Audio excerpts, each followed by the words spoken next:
Tersangka NAM atau Nadiem ini telah 2 kali diperiksa dalam kasus ini, di mana Nadiem diperiksa pertama kali pada Senin 23 Juni lalu yang berlangsung sekitar 12 jam lamanya. Kemudian Nadiem kembali diperiksa pada Selasa 15 Juli selama 9 jam.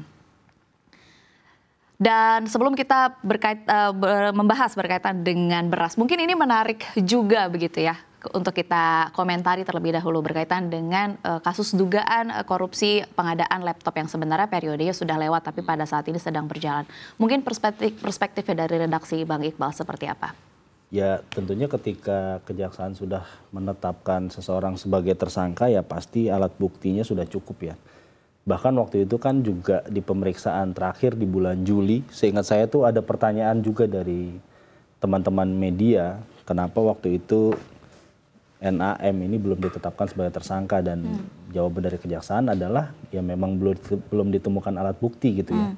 Dan ketika sekarang sudah ditetapkan menjadi tersangka, tentunya menurut saya kejaksaan sudah memiliki alat bukti yang cukup ya untuk menetapkan beliau sebagai tersangka gitu. Dan tentunya kita berharap pengusutan kasus ini ya bisa tuntas ya. Betul. Karena ini kan kalau sekelas menteri sudah dijadikan tersangka, karena kalau kita lihat di beberapa waktu lalu itu kan yang menjadi tersangka adalah level-level direktur eselon 2, itu juga diharapkan bisa menuntaskan program korupsi ini, dan harapannya tidak terjadi lagi ya, karena ini korupsinya menurut saya sih sangat sederhana ya Pak ya, dalam sisi dari sisi pengadaan laptop yang ternyata juga tidak bisa digunakan ternyata kan, karena spesifikasi dan seterusnya. Ini ya klasik lah sebenarnya modus-modus korupsi terkait pengadaan ini ya gini-gini aja gitu, mau di kejaksaan, polisi, KPK ya menurut saya sih nggak ada yang yang tersangkanya merupakan mantan Menteri Pendidikan Kebudayaan, Riset dan Teknologi Nadiem Makarim yang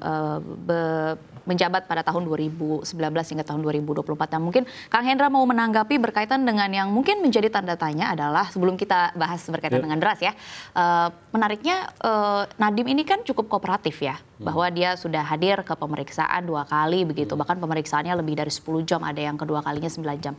Kenapa akhirnya langsung ditangkap? Ya, saya pikir dengan adanya pengumuman hari ini suatu langkah kepastian ya, artinya karena sejak lama ini kasusnya sudah ditunggu-tunggu kan, masyarakat sudah menunggu, dan saya pikir ini sebuah kepastian lah dari sisi prosesnya maupun dari sisi Nadiem sebagai yang memang jadi anggap sebagai tersangka gitu kan. Saya pikir itu hal yang ada progres lah gitu.